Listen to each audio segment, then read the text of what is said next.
So it happened like this.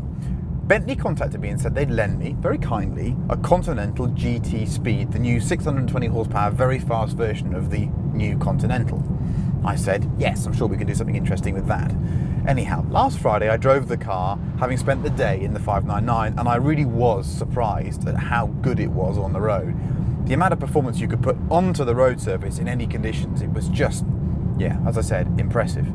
Next day I got up, and there happened to be a new Audi S4 on the driveway as well. We get quite a few cars coming through, as you can imagine, because cars are our job.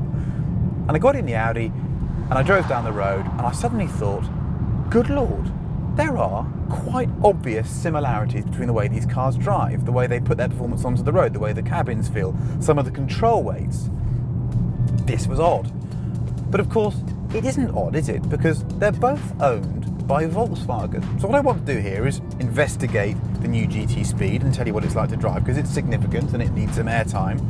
But I also want to bring this Audi in and try and explore the nature of driving characteristics and how these increasingly large conglomerates are owning many different brands, but perhaps struggling to give those brands real distinct identities within the larger groups.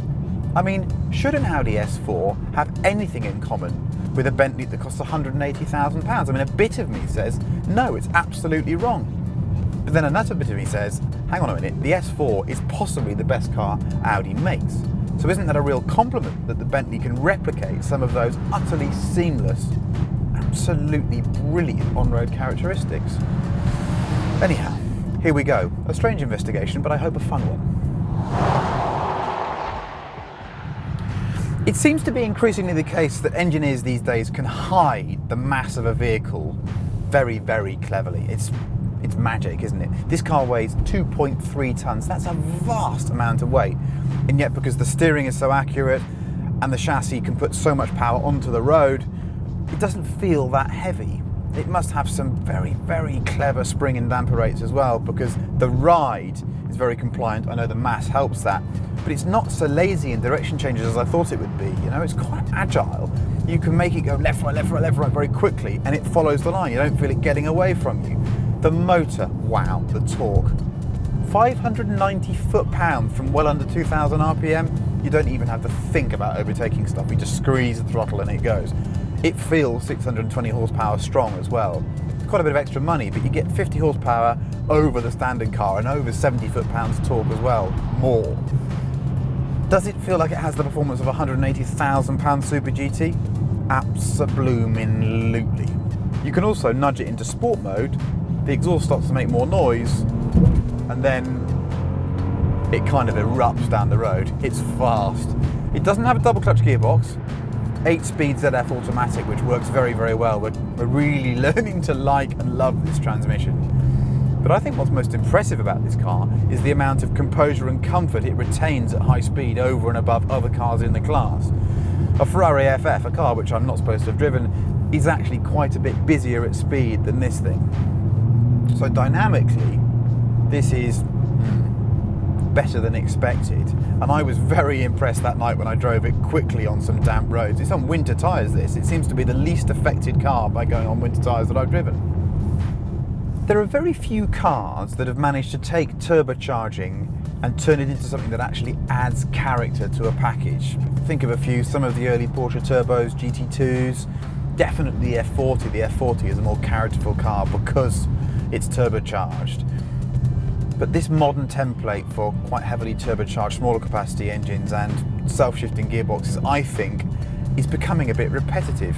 Sadly, like anything, these formulas, once they are deemed to work well, just get copied and copied and copied. So we end up in a situation where I think the Bentley slightly comes undone because the powertrain feels quite generic. Okay, it's not ordinary. A W12 doesn't sound ordinary. But there are some sort of synthesized noises going on. Sometimes the car, well, the motor and the induction noise is slightly odd.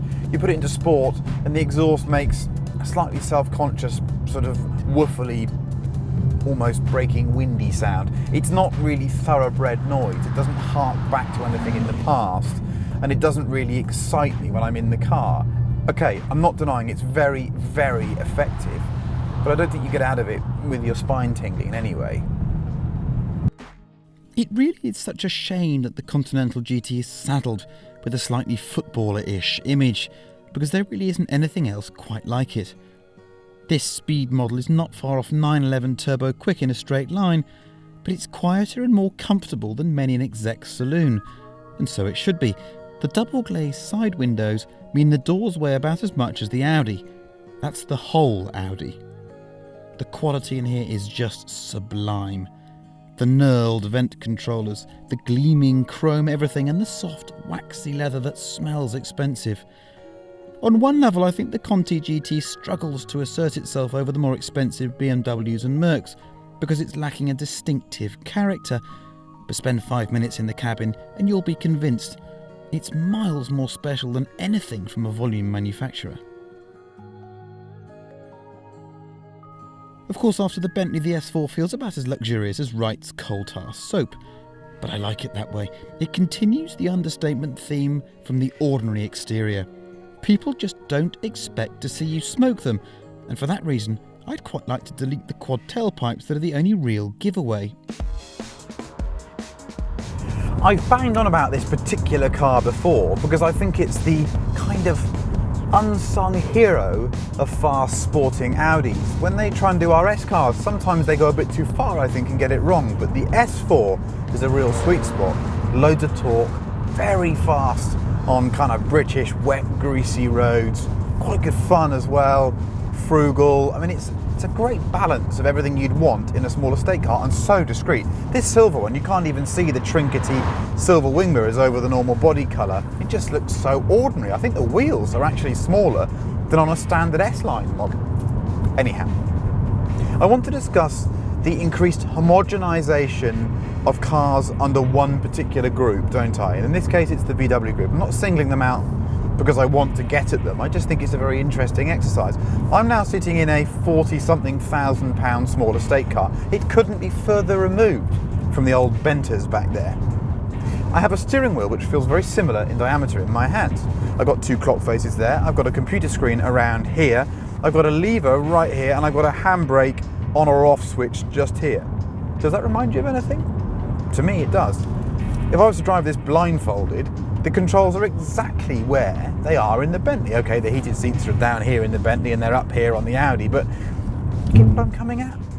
It just feels quite samey. Do we have to have everything so similar? What about the way the car performs? Well, throttle weight is a little bit lighter on this car, that probably is about right. But the way the performance comes at me, the way that the car will hold on to a gear to use the torque from this rather clever supercharged V6, or just kick down a cog imperceptibly and then just go with very little effort whatsoever, that is definitely reminiscent of the Bentley. If you were to define power characteristics in several cars and maybe come up with 5 different definitions, from top-end screamy VTEC-y style 4 cylinders and maybe torquey motors, this and the Bentley would definitely sit in the same category. It feels quite similar. Does this mean that people from Audi drive Bentleys, people from Bentley drive Audis before they are all released to the marketplace? Well, we know for a fact that they do. Is that information exchange a positive thing, or does it detract from the character of these cars? That to me is quite an interesting point. You might find it very dull, for which I apologise. I think the S4, particularly in silver, as I said, might be the ultimate Q car. It's so discreet. It looks so ordinary from the outside, but when you want to go quite quick, it's got plenty going for it. Motor sounds good, revs out sweetly, it's got loads of torque. The one thing this car's got over the Bentley is that the double clutch gearbox in this car works especially well with this supercharged engine. So it's quick, quick, quick.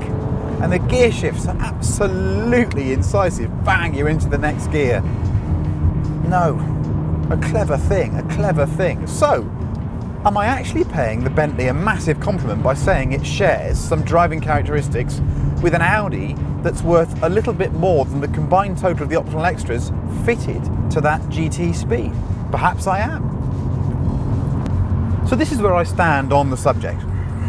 On the one hand, I really appreciate the fact that cars now drive in such a sophisticated manner, that powertrains are so easy and usable because of these clever new gearboxes, and because there are large groups like VW that can allow their technologies and their learnings to cross-pollinate between different brands. I think that's a great idea.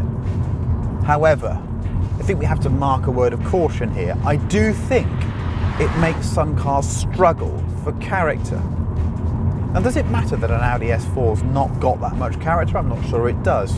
It's a bit more of an appliance, isn't it? To most people, it's a very expensive, very fast car, I'll give you that.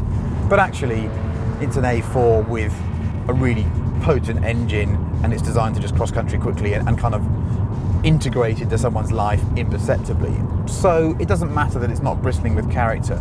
But Bentley, that's a bit more of a problem, isn't it? Because even though that GT Speed does so many things so well, even though I love spending time in it, oddly it doesn't have a distinct character to me.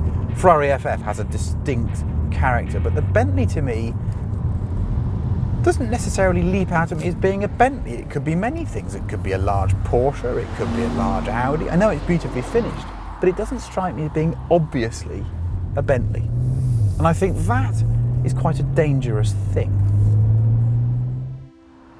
The most difficult aspect of defining multiple brands whose market space sometimes overlaps with each other and which sometimes share many components is giving them a distinct character. That isn't a problem between these two cars because they're priced so far apart from each other. Much like that famous story of an Aston Martin employee decades ago deflecting accusations that using Ford switchgear would upset owners. He simply replied that it was doubtful any Aston owners had actually sat in a modern Ford, so they would never know. Well, the Speed and the Audi occupy different territories. At times they feel spookily cut from the same cloth, but mostly they just feel like very, very good cars.